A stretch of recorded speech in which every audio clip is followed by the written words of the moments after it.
did my garment take me to a place where it was going to be muddy? I'm on my way to an installation. I should show up clean. What if I get stuck? And I got to thinking at that point about all the places where the Lord takes us, where we're going to get dirty, where we might get stuck. Or do we turn around before we get there, assuming our way is better than His?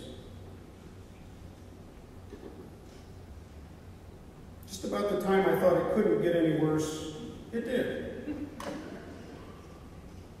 Across the road is a small stream with the water running off the hill.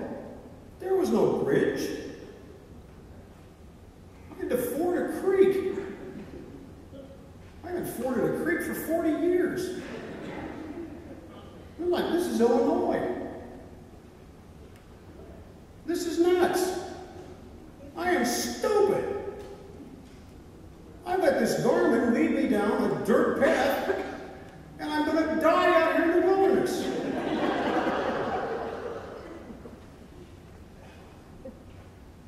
I was really, quite honestly, distraught. I had no idea where I was.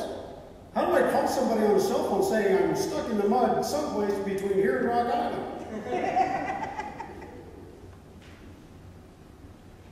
And then by some gracious miracle, gravel reappeared. I never thought I'd be glad to see gravel. And then pavement. And soon I was sitting at the intersection of a 2-lane state highway that had shoulders on both sides.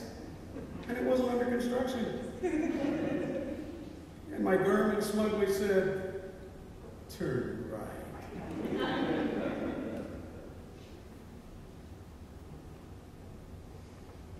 I had a moment of faith and I followed.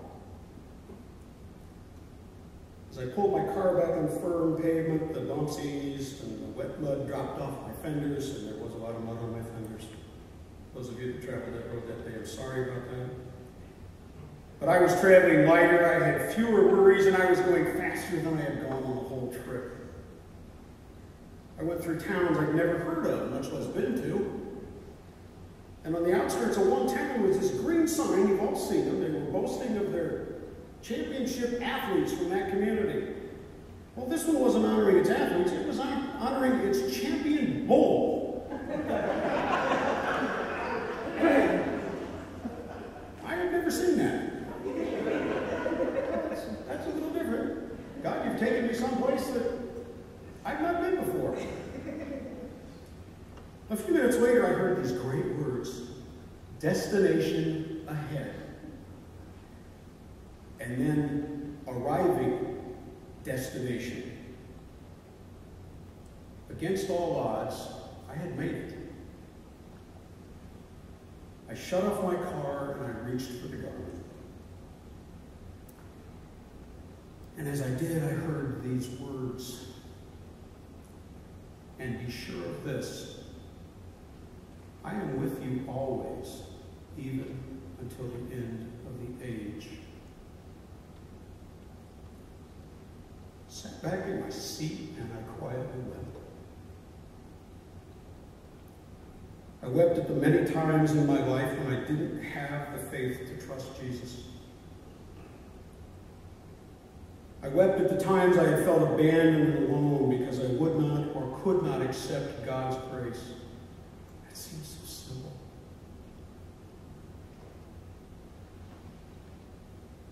I wept at the number of times in my life when Jesus had to recalculate to help me find Him. He has relentlessly stalked me, and He stalks you today. When someone is dying or leaving us, their last words are important. Jesus left the disciples with these last words of instruction. They were under His authority. They were to make more disciples. They were to baptize them and teach them to follow the commands, and Christ would be with them always. And you know, while we never know for sure, I don't have any immediate plans to die. I do have, however, have plans to step down today as moderator, so humor me as I leave you with some parting thoughts.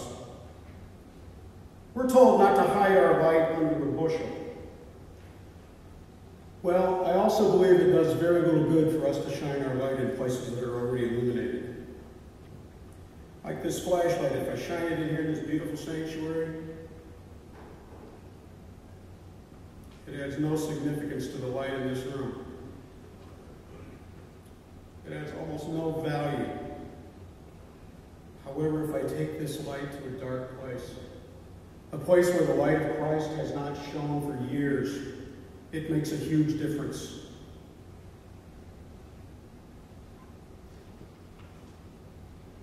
I dressed up for today's sermon.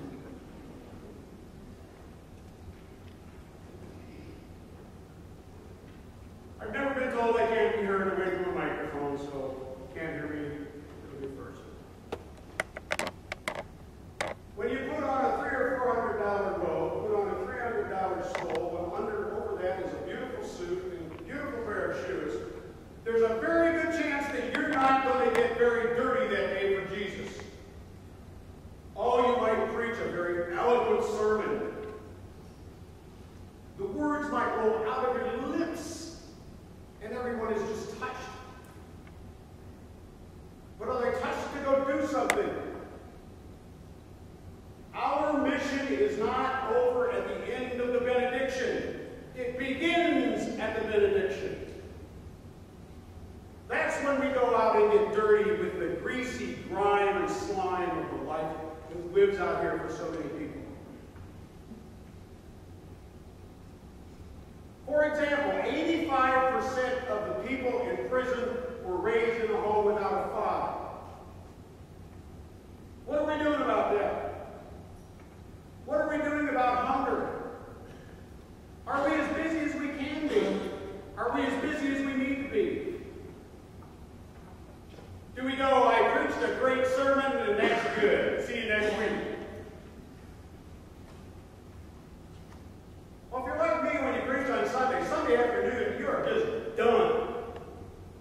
There's nothing left. So usually Sunday afternoon is not a good afternoon for me. And then I humor myself by watching Chicago Bears football. There's a team that gets submission.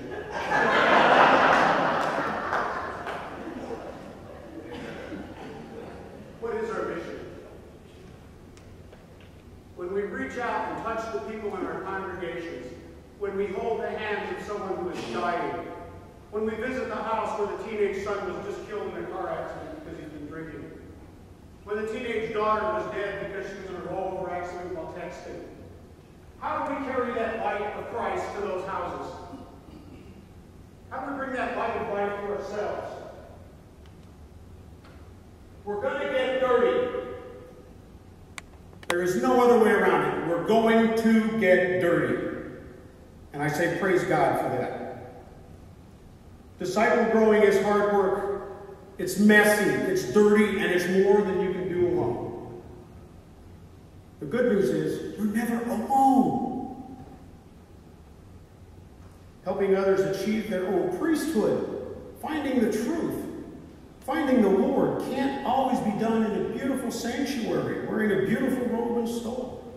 To do the work of the Lord, and I'm telling you, we've got a better job to do of getting dirty.